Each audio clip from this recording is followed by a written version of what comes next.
जरा सोचिए, एक ऐसा फैसला जिसकी कीमत है करीब करीब आधा अरब रुपये, और इस फैसले को लेने में वक्त कितना लगा होगा? सिर्फ 15 मिनट।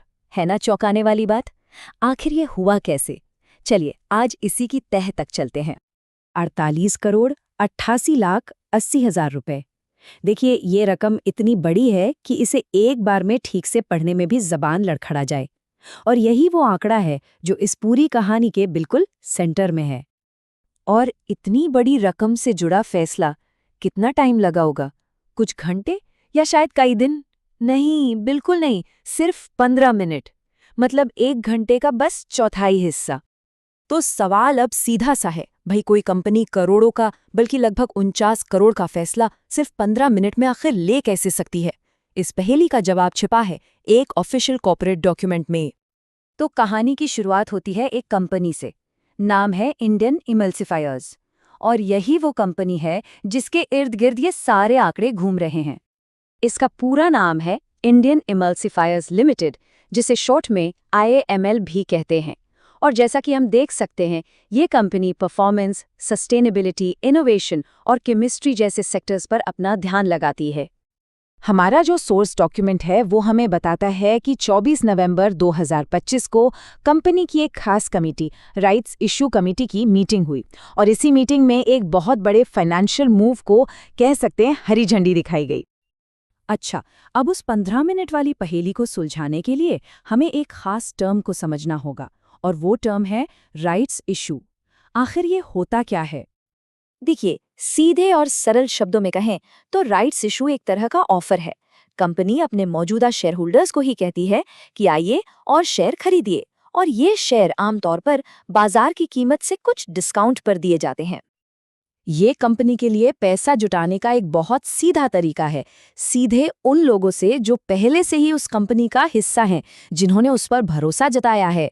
एक तरह से ये मौजूदा निवेशकों पर कंपनी के भरोसे को भी दिखाता है। अब देखिए, किसी भी शेयर की कीमत के ना दो हिस्से होते हैं। पहला है फेस वैल्यू, मतलब शेयर की कागजी कीमत। IML के केस में ये थी 10 रुपए। और दूसरा हिस्सा होता है सिक्योरिटीज प्रीमियम, यानी फेस वैल्यू के ऊपर जो एक्स्ट्रा पैसा दिया जाता है, और यहाँ वो था 70 रुपए। तो अब जब हम ये बेसिक बातें समझ गए हैं, तो चलिए वापस चलते हैं अपने 48.8 करोड़ वाले आंकड़े पर, और देखते हैं कि ये पूरा हिसाब किताब आखिर काम कैसे करता है।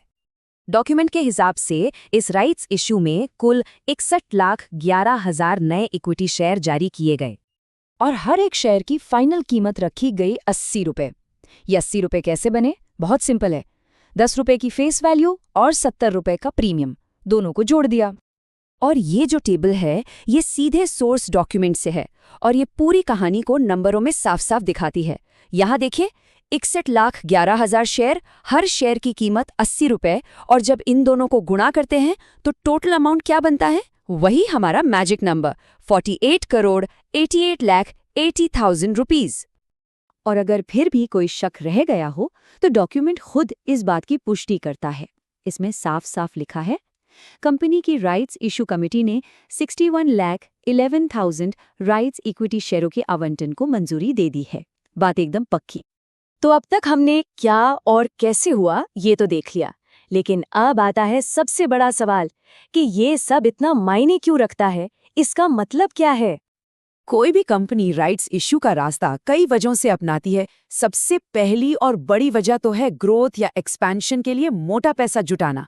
ये कंपनी की फाइनेंशियल हेल्थ को भी मजबूत करता है, और सबसे जरूरी बात ये दिखाता है कि कंपनी के मौजूदा शेयर होल्डर्स को उस पर कितना गहरा भरोसा है। और ये सब होता है बाहर से किसी नए इन्वेस्टर को लाए बिना, जिससे कंपनी पर मालिकों का कंट्रोल भी बना रहता है। और बस यहीं पर हमारी 15 मिनट वाली पहेली सुलझ जाती है। वो जो 15 मिनट की मीटिंग थी, वो किसी लंबी चौड़ी बहस के लिए थी ही नहीं।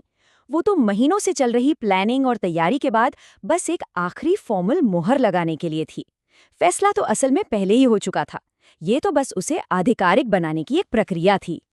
तो असली सवाल ये नहीं है कि ये सब 15 मिनट में कैसे हुआ। असली और सबसे दिलचस्प सवाल तो अब ये है, इंडियन इमल्सिफायर्स इन लगभग 49 करोड़ रुपए के ताज़ा फंड्स का करेगी क्या? ये पैसा उनके भविष्य को, उनकी ग्रोथ को कैसे शक्ल देगा?